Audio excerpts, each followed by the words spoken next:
Hello everyone, welcome to History. This is the History Huts at the Gryphon School. It's a real shame that you can't come up and see us, but I thought I would just run through what we do here and show you a little bit about the department. My name's Mr. Harris, and this is one of the typical history huts that you will come and learn your lessons in. Before I show you what we do during the year, I'm going to talk to you a little bit about sort of the philosophy of the department and what we are trying to create with you in the 3, maybe 5, maybe even 7 years of you doing history at the Gryphon School. We really believe in engaging you in the lessons and getting what I call your fingernails dirty.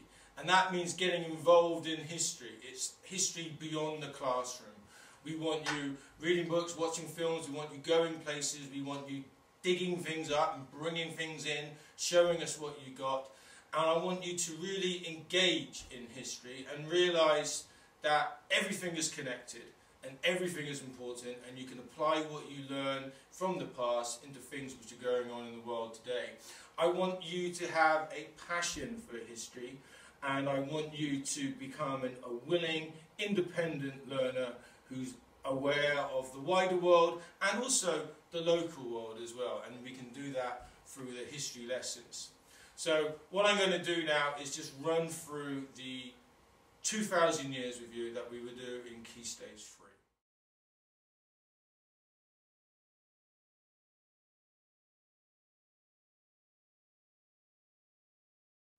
We've laid out some of the models that Year 7 and Year 8 and Year 9 students have done. We're part of encouraging to get your fingers dirty, and they show nicely the sort of chronological side that we do in Key Stage 3.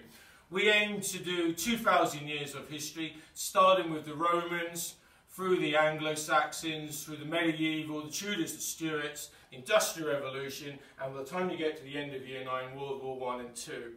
Along the way, we look at a few foreign nations and particularly how they impacted our history. That could be in Year 7, the history of Islam, looking at the Islamic Empire and the passing of knowledge. In Year 8, we'll take a close look at the Americas and the American Revolution and how that led to the French and the French Revolution and how that impacted our themes. Now, the themes for history are really important, and in Key Stage 3, Year 7, 8 and 9, it's all about generating this idea of modern Britain. What is modern Britain? What are our values? That could be multicultural tolerance, that could be democracy, that's learning about invisible history. So here we have some examples of invisible history, looking at people, looking at cultures, looking at societies and events that help make the modern world but aren't necessarily covered in the classes themselves. So it's just opening up the connections in the world. And we really want to show you that history isn't just about the leaders of individuals, of great monarchs, of war heroes, but actually it's the history of Britain and everyone in it. That could be the role of women, that could be the role of ethnic minorities, it could be the role of poor, and the contribution that everyone makes to create a modern Britain.